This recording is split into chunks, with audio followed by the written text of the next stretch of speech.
गर्मियों की छुट्टियां, नाम सुनते ही क्या याद आता है? मस्ती, घूमना फिरना, परिवार के साथ वक्त बिताना, है ना? लेकिन सोचिए, क्या हो अगर यही छुट्टियां एक भयानक सपने में तब्दील हो जाएं? एक ऐसा सपना जो मस्ती के बजाय मौत का खेल बन जाए। आज की कहानी कुछ ऐसी ही है। और इस कहानी की शुरुआत होती है 13 साल के अमन के इसी एक मजाक से।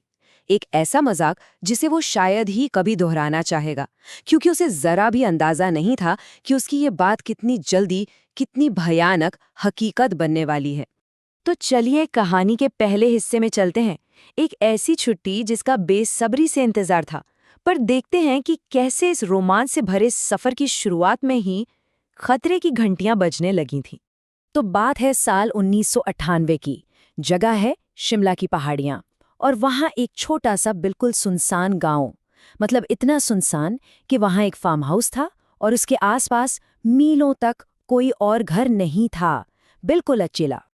अब मिलते हैं कहानी के मेन कैरेक्टर्स से। 16 साल की निशा और उसका छोटा भाई 13 साल का अमन।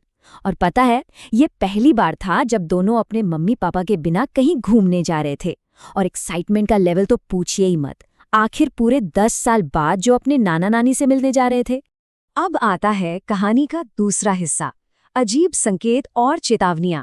क्योंकि वो सपनों जैसी छुट्टी बहुत ही जल्द एक बुरे सपने में बदलने वाली थी। तो हुआ ये कि स्टेशन पर जैसे ही उन्होंने अपने नाना नानी को देखा ना, कुछ चीजें थोड़ी अजीब लगीं। मतलब सोचिए, चिलचिलाती गर्मी और उन्होंने शॉल ओढ़ रखी थी। उनकी मुस्कान भी बस नाम के लिए थी, जैसे जबरदस्ती मुस्कुरा रहे हों। और तो और, रात के खाने पर उन्होंने बच्चों के साथ एक निवाला तक नहीं खाया। खैर, बच्चे तो मिलने की खुशी में इतने डूबे हुए थे कि उन्होंने इन बातों पर ज्यादा गौर ही नहीं किया। और फिर वो घर, उनका फार्म हाउस, वो भी कुछ कम अजीब नहीं था। दीवारें पीली पड़ चुकी थीं, चारों तरफ बेतरतीब जंगली घास उगी हुई थी। और घर के अंदर घुसते ही एक बहुत ही अजीब सड़ांध जैसी बदबू आ रही थी। मतलब ऐसा लग रहा था मानो सालों से किसी ने उस घर की सुधि न ली हो। उस रात जब निशा और अमन अपने कमरे में सोने जा रहे थे, ठीक तभी उनके नाना ने उन्हें रोका और एक ऐसी सलाह दी जो सलाह कम, एक डरावनी चेतावनी ज्यादा लग रही थी। उन्होंने कहा, देखो, चाहे कुछ भी हो जाए, रात को अपने कमरे से बाहर मत निकलना। बस इतनी सी बात।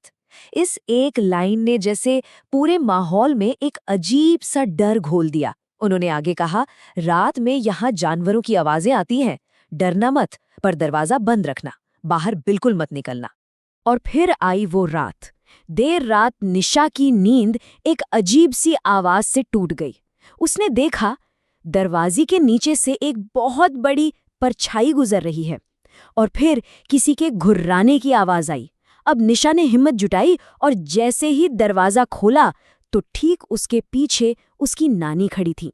उनका चेहरा एकदम सफेद पड़ चुका था और होठों पर वही नकली खोखली मुस्कान। अब बारी थी अमन की। अगली दोपहर अमन के साथ कुछ ऐसा हुआ जिसने उसके रोंगटे खड़े कर दिए।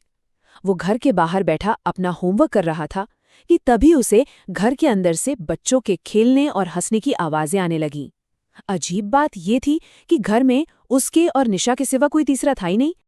अब ये आवाजें कहाँ से आ रही हैं, ये देखने के लिए अमन अंदर गया और तभी उसकी नज़र ड्राइंग रूम की दीवार पर टंगी एक पुरानी ब्लैक एंड व्हाइट तस्वीर पर पड़ी। ये तस्वीर उसके नाना नानी की थी। और जो उसने देखा, उससे देखकर तो उसके होश ही उड़ गए। उस तस्वीर में उसके नाना नानी की आंखों से खून टपक रहा था। वो इतना डर गया कि उसकी चीख निकलने वाली थी। उसने फौरन अपनी बहन निशा को आवाज दी, लेकिन जब तक निशा भाग कर आई, तस्वीर बिल्कुल नॉर्मल हो चुकी थी। खून का कोई नामो निशान नहीं था।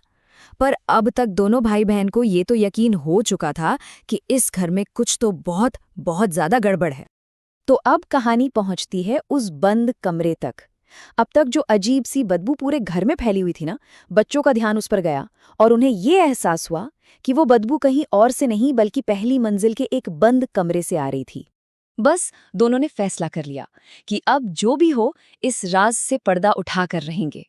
उन्होंने चाबियों का एक बड़ा सा गुच्छा ढूंढा, उसमें से सही चाबी निकाली और फिर कांपते हुए हाथों से उस बंद कमरे का ताला खोल दिया। जैसे ही दरवाजा खुला वो बदबू इतनी तेज हो गई कि एक पल के लिए तो सांस लेना भी मुश्किल हो गया। और फिर कमरे के अंदर बिस्तर पर उन्होंने जो देखा उससे देखकर तो मानो उनके पैरों के नीचे से जमीन ही खिसक गई। और यहीं से खुलता है वो अकल्पनीय सच, जो उनकी हर कल्पना से, हर डर से कहीं ज्यादा भयानक था। उस बिस्तर पर 2 लाशें पड़ी थीं और वो लाशें लगभग पूरी तरह से सड़ चुकी थीं। डरते डरते जब निशा थोड़ा और पास गई तो उसकी नज़र एक लाश के गले में पड़ी किसी चीज पर गई। वो एक लॉकेट था, और ये वही लॉकेट था जो उसकी नानी हमेशा पहना करती थी। अब किसी शक की कोई गुंजाइश नहीं थी। वो लाशें किसी और की नहीं, बल्कि उनके असली नाना नानी की थीं। ये सच इतना भयानक था, इतना खौफनाक, कि दोनों बच्चे वहीं के वहीं सुन पड़ गए। लेकिन एक सवाल अभी भी हवा में तैर रहा था। एक ऐसा सवाल जो इस खौफनाक सच से भी ज्यादा डरावना था कि अगर बिस्तर पर पड़ी वो 2 लाशें उनके असली नाना नानी की हैं, तो फिर वो 2 लोग कौन थे जिनके साथ वो इतने दिनों से उस घर में रह रहे थे?